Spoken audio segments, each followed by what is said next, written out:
Here we go, NFL preseason tomorrow. Let's start with the Giants hitting the road to take on the Lions. Both teams lost the first preseason game. Detroit is 40.5 the total. Giants go Eli, Webb, Tanny, and Laletta, the rookie, at their quarterback rotation. Lions go Stafford, Castle, and Rudock, the kid from Michigan. Joint practices all week, Teddy.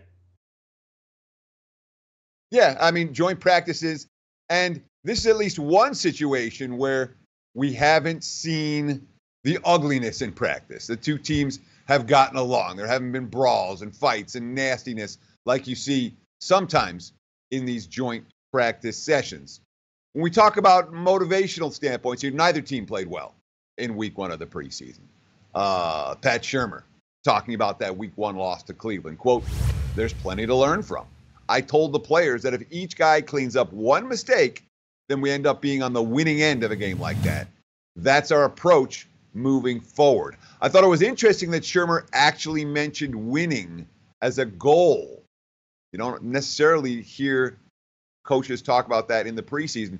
Shurmur most assuredly mentioned that here. And look, I mean, the Giants are 4 of 17 on third down. They passed for only 172 net yards, 7 drop passes from their receivers. On defense, they gave up 322 through the air. They gave up 18.5 yards per completion. There's a lot of stuff the Giants can clean up from week one to week two. It's worth noting also that Shurmur was talking about some of the issues with communications with their coaching staff. Remember, this is a first-year, first-time head coach. Quote, "There are a couple things that we'll keep private that we'll do a little bit differently. For the most part, I thought the exchange of information was good. We didn't have substitution errors that usually shows up in preseason games. You have to constantly work at communicating, and certainly being able to do that on the sideline can help the players play better." Of course, the Lions gained, 3.5 yards per play in their preseason opener, and as chalk, certainly looking to play better than they did in that week one affair as well. But of course, it's Detroit that has to cover the number in this ball game as the home favorite.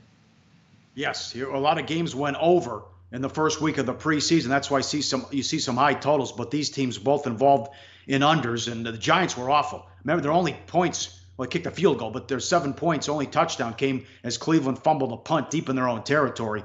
They were awful in that one, in the 16-10 game with the Raiders and the Lions. Movement in this one. Atlanta at home to Kansas City. Atlanta opened 2.5. It's down to 1. Nothing but Chiefs money. I agree with it. 1-39. Dan Quinn, not like Pete Carroll. Carroll's 34-15 ATS in the preseason. Quinn has lost 5 in a row, 0-4 last year, and they were pathetic against the Jets out of the gate last week, and we got some good comments here from Andy Reid. Yeah, but let's start with the concept of, well, if you're an assistant for someone or a coordinator for someone, you're going to be like them in the preseason when you become a head coach. Dan Quinn from the Pete Carroll coaching tree. Pete Carroll has been very profitable in August. Dan Quinn clearly doesn't give one hoot about whether the Falcons win games or lose games in August. That's why I brought up that Shurmur quote talking about winning that matters something. Now, we got the tweet here from BJ Kissel at Chiefs Reporter. Patrick Mahomes and the first team offense will play the first half against the Falcons on Friday night, per Andy Reid. We've seen the market move as a result, with a full half expected from the first stringers. Reid talking about the playing time for game 2. Quote, "I want Mahomes just to work the offense in its simplest form. Continue to work your reads, your progressions, run game situations, and so on. Just another opportunity to get some reps in and work." Of course, Mahomes didn't do much in the opener. 5 for 7 for 33 yards. He played 2 series in the first quarter. Both of those series ended in punts. So Mahomes and the Chiefs starters going to get extended first half of playing time. And I found this quote, good opportunity for Atlanta to test their second string and other reserve defensive players in an extended game situation against a quarterback who will be an NFL starter this fall. I don't necessarily expect the Falcons starters to be on the field against that Chiefs first string defense. And of course, Atlanta's offense, well, they didn't score any points in the opener. Haven't really scored a whole lot of points since 2016, which is the last time they covered a point spread in the preseason. Mercy. Here's your quarterback depth chart and rotation. Well, not the rotation, but you got Mahomes, Henney, and McGloin. You have to like that in Kansas City. Ryan, Schaub, Grayson, and Benkirk, the kid out of Virginia, as Atlanta was horrible the first time around. Carolina and Miami. Carolina at home is 3, opened up 4. 3 minus 120, 43 the total against the Dolphins. You got Tannehill, Osweiler, Petty, and Fales. Pretty good for Miami, although they struggled big time in the game against Tampa. Well, I mean, they struggled in 2 aspects of that game. One is their first-string defense stunk. I mean, it was really rough. Rough is putting it mildly for that Dolphins defense in game number 1. They didn't show a whole lot. They didn't blitz a whole lot. They weren't trying to fool anyone, but that base defense got burned. And the other issue for Miami was Brock Osweiler was miserable. I mean, we expect him to be miserable in a regular season game.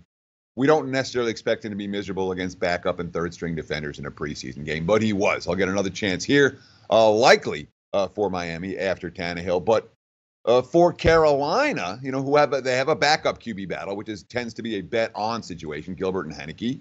We saw that certainly last week against Buffalo, where the Panthers fell behind early and rallied back to win that game in the second half, thanks to the strong play from their backup QBs. But Carolina's got some injuries on the offensive line. One might call it cluster injuries on the offensive line. They've lost 2 starting linemen in training camp. One of the key backups is hurt as well.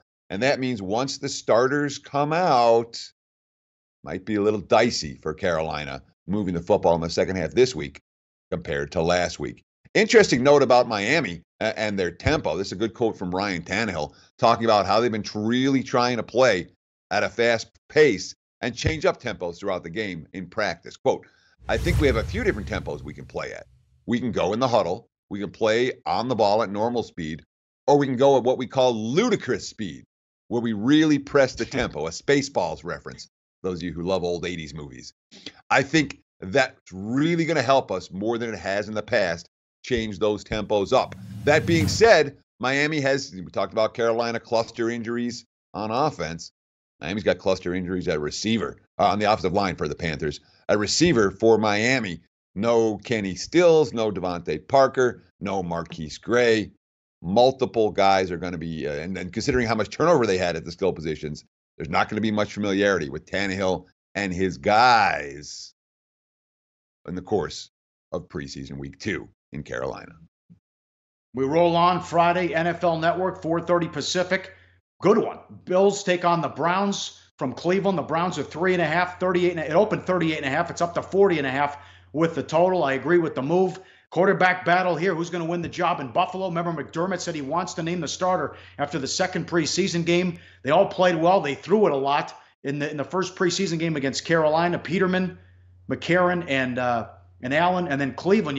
They were terrific. Taylor got off to a great start. Mayfield played well. Then you got Drew Stanton as the third string, who's won a ton of games in the NFL as well as a starting quarterback. McDermott said McCarron, Peterman, and Allen have all been vying for the number 1 spot. All 3 of them are continuing to grow. Figure to see a lot of passes in this one. Yeah, no doubt. And it certainly makes sense why the money has come in on the over. And look, when the Browns and the Bills are must-see TV, it's preseason. But this is a must-see. This might be the most entertaining game of the weekend with legitimate quarterback battles for both squads. We like quarterback battles when it comes to offense. Now, when we talk about Josh Allen in particular, Allen doesn't look like he's going to get a ton of playing time with the third stringers. He might get his playing time with the first stringers here. McDermott hasn't been telling a lot about it. Here's his quote. Anytime you can get extended time, the reps are valuable for any player, let alone a young player. It allows us a chance to evaluate him with some different people around him, in particular up front with our offensive line and the weapons he would have at his disposal with that group. Also, it gives us, quite honestly, a chance to evaluate whether it's Nate or AJ going with the threes to see how they generate offense with that third group, see how they lead and make people around them better while they're with that unit. You have a Bills team that cares about how the third string quarterbacks are going to look. That matters when it comes to covering points in the second half. Hugh Jackson's quote, I have not changed. I'm not going to change. Tyrod Taylor's the starting quarterback here, and Baker's the future of our organization. Baker will continue to take snaps with the third stringers, Drew Stanton, who didn't play last week, likely to get an extended look with the second stringers here. Tyrod Taylor continuing to get the starter snaps with Cleveland. All right, one more from Friday, 5 o'clock Pacific. It's on NBC. Saints at home against Arizona. Saints are 3.5, open 42.5 with a total down to 41. Bradford, Glennon, and Rosen in Arizona. Breeze, Savage, Hill, and Barrett in New Orleans. Arizona was pathetic, but somehow cashed the ticket last week because the Chargers had 4 turnovers and Arizona had a defensive touchdown. They won 24-17, but the Chargers gave them that game. Yeah, there certainly wasn't a lot to be excited about the Arizona Cardinals from that game. One positive thing for bettors, perhaps, Arizona blitzed a lot in that contest, which blitzing teams tend to do well in the preseason. Opposing teams aren't necessarily ready for it. Now, most of the Cardinal starters played only 10 to 15 snaps in the first preseason game. With Steve Wilks saying, we have set numbers for the guys for plays. The ones will increase their plays. He did not say how much the ones are going to increase those plays, but we can expect to see a lot of Josh Rosen in this ballgame.